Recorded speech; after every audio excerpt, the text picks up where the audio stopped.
नमस्कार मित्रांनो, माझं नाव विश्वा. या व्हिडिओमध्ये आजच्या आपण शिकणार आहोत, की सोशल मीडिया मार्केटिंग म्हणजे नक्की काय? ते कोणकोणत्या प्लॅटफॉर्मने आपल्याला करता येतं? त्याचा कसा उपयोग करून आपण आपला बिझनेस असेल, आपली व्यवसाय असेल तो वाढवू शकतो? या गोष्टी आज आपण बघणार आहोत. तर मग आपण बघूया, की सोशल मीडिया मार्केटिंग म्हणजे नक्की काय?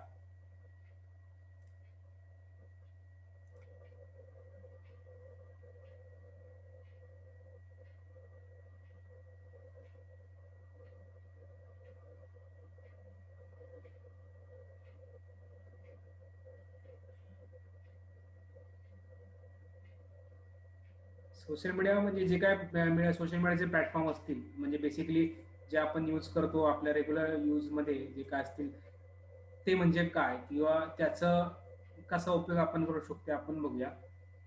What is social media marketing?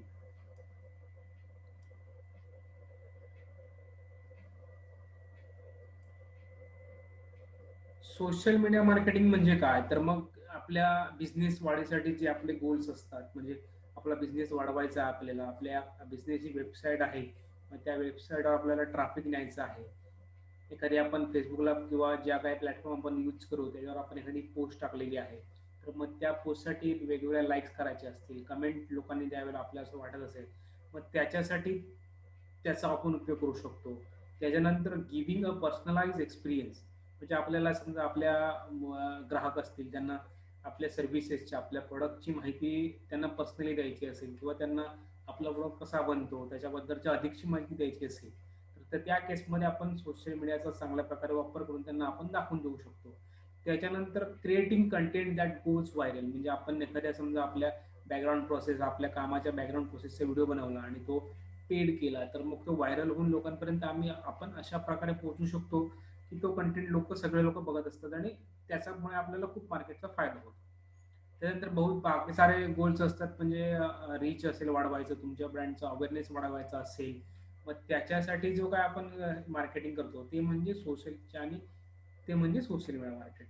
त्याच्यानंतर Y means social media marketing का करावं?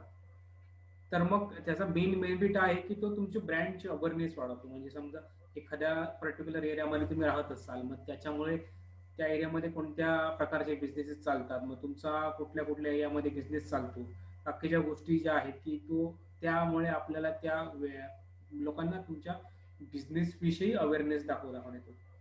त्याच्यानंतर हायर कन्व्हर्जन रेट्स, याच्यामध्ये असं असतं की एखादी वस्तू आपल्याला भरपूर वेळा दिसली, तर मग खरेदी करण्याची किंवा त्या गोष्टीकडे जाण्याचे चान्सेस जास्ती असतात.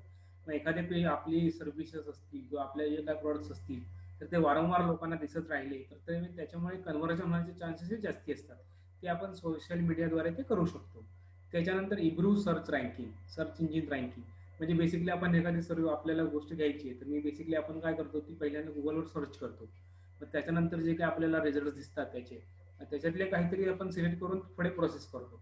याच केसमध्ये जर आपल्या सर्व्हिसेस चांगल्या असतील, आपल्या सर्व्हिसेस प्रोडक्ट आपण ते मार्केटिंग चांगल्या प्रकारे केलेलं असेल, त्याचा कंटेंट चांगला असेल, तर मग गुगल पण तो रँक करतो, की त्याच्यानुसार की ते आपण रिझल्ट येतात त्याच्यामध्ये आपल्याला तो वरती आणतो आणि तो दाखवतो आपल्या सर्व्हिसेस असतील. त्याच्यानंतरचा मेन भाग आहे तो म्हणजे कॉस्ट इफेक्टिव्ह. आपण जर बघितलं, समजा एखाद्या फिजिकल मार्केटरला बघितलं, तर त्याला हायर केलं तर त्याची कॉस्ट ही मिनिमम 15,000 ते 20,000 मध्ये जाते. तेच जर आपण फेसबुक मार्केटिंग किंवा ज्या सोशल मीडिया मार्केटिंगचे जे चॅनल्स आहेत त्याच्यावर इन्व्हेस्ट केले, तर मिनिमम तुम्ही 10 किंवा 5 ते 10,000 मध्ये त्यांच्या फिजिकल मार्केटिंगपेक्षा दुप्पट या तिप्पट पद्धतीने तुमचं मार्केटिंग चांगल्या प्रकारे करू शकता, आणि त्याचं कन्व्हर्जन रेट हे नक्कीच फिजिकल मार्केटिंगपेक्षा जास्त असतं. हे त्याचा एक आपल्याला मेन फायदा असतो. त्याच्यानंतर आपण बघूया की सोशल मीडिया मार्केटिंगचे कोणकोणते प्लॅटफॉर्म आहेत, की ज्यावरनं आपण त्या मार्केटिंग करू शकतो, किंवा बाकीच्या गोष्टीसाठी आपण जे प्लॅटफॉर्म यूज करतो ते कोणते कोणते आहेत. ते म्हणजे पहिलं म्हणजे आहे ते म्हणजे फेसबुक. फेसबुकबद्दल माहिती सांगायची झाली, तर मग आपण बघितलं तर फेसबुकच्या मिनिमम 2.727 बिलियन, म्हणजे कितीतरी लाखो लोक हे मंथली युजर्स आहेत त्याचे. त्याच्यानंतर बघितलं तर मिनिमम 88% हे लोक त्यांच्या मोबाईलवरनं त्यांचा डेटा किंवा फेसबुक असेल ॲप्लिकेशन ते यूज करतात. त्याच्यानंतर 66% हे मंथली फेसबुक डेली यूज करतात, म्हणजे रेग्युलर आपण जर बघितलं, तर आपण स्वतःच बघितलं तर 4 ते 5 वेळा मोबाईलमध्ये फेसबुक कमीत कमी बघतो. त्याच्यावरून आपण समजू शकतो की फेसबुक किती जण किती वेळा वापरत असतील. Video content improves most engagement. म्हणजे आता सध्या लोकांना व्हिज्युअल दिसत असतील, इमेज दिसत असेल, ॲडो दिसत असेल, तर त्याच्यामुळे एंगेजमेंट हा जास्त असतो आणि लोक एंगेज चांगल्या प्रकारे होतात. काही गोष्टी अशा असतात की त्या कुठल्या कुठल्या प्लॅटफॉर्मवर चालत नाही. म्हणजे फेसबुकवर समजा या गोष्टी चालतात, मग त्याच आपण चालवल्या पाहिजेत. मग अशा प्रकारच्या काही इंडस्ट्रीज आहेत ज्यामध्ये मीडिया असेल, त्याच्यानंतर ई कॉमर्स असेल, आपला फूड बिझनेस असेल, ज्या काही बाकीच्या सर्व्हिस आहेत ज्या आपण सोशल मीडियाद्वारे प्रमोट करून बिझनेस जनरेट करू शकतो, त्याच गोष्टींचा आपण तिथे यूज करून त्या गोष्टींचं मार्केटिंग त्या प्लॅटफॉर्मद्वारे करू शकतो. त्याच्यानंतर आहे इंस्टाग्राम. इंस्टाग्राम तसं म्हटलं तर फेसबुकपेक्षा थोड्या प्रमाणात, पण ते आता जे यंग जनरेशन आहे, आपला एज ग्रुप जो म्हणतो आपण यंग जनरेशनचा, तो जास्त प्रमाणात यूज करतो ही इंस्टाग्राम ऍप्लिकेशन. त्याच्यात बघितलं तर 1 बिलियन हे मंथली युजर्स असतात, जेणेकरून त्याचा ह्यूज परिणाम आपल्या मार्केटिंगच्या स्केलवर पडतो. त्याच्यानंतर 32% इंटरनेट युजर्स हे इंस्टाग्रामवर आहेत. म्हणजे जेवढे आपण लोक बघतोय त्याच्यामध्ये 32% हे इंस्टाग्राम यूज करणारे आहेत. त्याच्यानंतर 60% हे लोक मिनिमम एज ग्रुप, म्हणजे 18 to 29 म्हणजे 30, म्हणजे जे आपल्याला जो प्रोडक्ट जे काही यंग एज म्हणतोय आपण, तो एक 18 ते 29 वयामधला असतो. येथे इंस्टाग्राम हे पर्टिक्युलर ऍप्लिकेशन आहे जिथे फोटो आणि इमेजेस, फोटो किंवा व्हिडिओज हा कंटेंट चांगल्या प्रकारे सर्व केला जातो किंवा चांगल्या प्रकारे लोक ऍक्सेप्ट करतात त्याच्यावरून. मग तसं प्रकारचं कंटेंट आपल्याला दाखवायचं असेल, आपल्याला स्पेसिफिक एज ग्रुपनुसार आपल्याला टार्गेटिंग करायचं असेल, समजा आपला एखादा प्रोडक्ट असेल तो मिडल एजच्या लोकांसाठी उपयुक्त आहे आणि तो त्यांना आपल्याला दाखवायचा आहे, तर मग आपण ते इंस्टाग्राम हे ऍप्लिकेशन यूज करून त्याद्वारे मार्केटिंग करू शकतो. त्याच्यानंतर आहे लिंक्डइन. लिंक्डइन एक फुल्ली प्रोफेशनल ऍप्लिकेशन आहे जिथे आपण B2B म्हणजे बिझनेस टू बिझनेस ज्यावेळी आपण मार्केटिंग करायचं म्हणतो त्यावेळी आपण प्रोफेशनल वे असतो की लिंक्डइन थ्रू जावं. बेसिकली त्याच्यातलं बघितलं तर आपण 260 मिलियन पीपल हे मंथली ऍक्टिव्ह युजर्स असतात. त्याच्यातले 57% हा मेन आहे. म्हणजे बेसिकली आपण बघितलं तर जे बिझनेस ओनर्स असतात, कंपन्यांचे CEO असतात, त्याच्यानंतर मॅनेजर्स असतात, हे बेसिकली मोस्ट ऑफ द केसेसमध्ये मेन असतं. त्याच्यामुळे तो एक जेंडर वाईज आपण ते मार्केटिंग करू शकतो. त्याच्यानंतर 38% आर मिलेनियस. त्याच्यानंतर 227 are effective at generating B2B leads. Means आपल्याला म्हणजे जास्तीत जास्त प्रमाणात तिथून बिझनेस टू बिझनेसच्या लीड्स आपण म्हणतो, ज्याला एखाद्याचा जर बिझनेस असेल तो दुसऱ्या बिझनेसची टाईप करायचा आहे, त्याला बाकीच्या बिझनेसकडनं लीड्स पाहिजे आहेत, तर मग त्या केसमध्ये त्याचा टार्गेटिंग ऑडियन्स हा त्याला तो लिंक्डइनवरच मिळणार. तो बाकीच्या ठिकाणी तसा अवेलेबल नसतो त्या प्रमाणात, ज्या प्रमाणात तो लिंक्डइनवर अवेलेबल असतो. हा का या ऍप्लिकेशन कंटेंट कुठल्या प्रकारचा वर्क करतो, तो म्हणजे बेसिकली इंडस्ट्री रिलेटेड तुमचे न्यूज असतील, त्याच्यानंतर त्याचे आर्टिकल्स असतात, काही ब्लॉग लिहितो आपण, त्याच्यानंतर तुमच्याकडे काही टेक्नॉलॉजी नवीन आली आहे, तुम्ही काय डेव्हलप केली आहे, त्याचं प्रमोशन करायचं असेल, मग त्या टाईपचा कंटेंट तिथे सर्व केला जातो. कारण तिथे हे सगळे मोस्ट ऑफ द प्रोफेशनल लोक असतात, जेणेकरून ते फक्त प्रोफेशनल कामांसाठी एंगेज झालेले असतात. त्याच्यानंतरचं ऍप्लिकेशन आहे ते म्हणजे युट्यूब. युट्यूबमध्ये आपण बघितलं तर हे आपण रँडमली दिवसातनं मला वाटतं 5 ते 6 वेळा ते यूज करतो.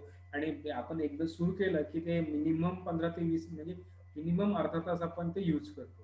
त्याच्यातलंच आपण ते आकड्यांवर बघितलं तर 1.9 मंथली ऍक्टिव्ह युजर्स असतात, बिलियन ऍक्टिव्ह युजर्स असतात.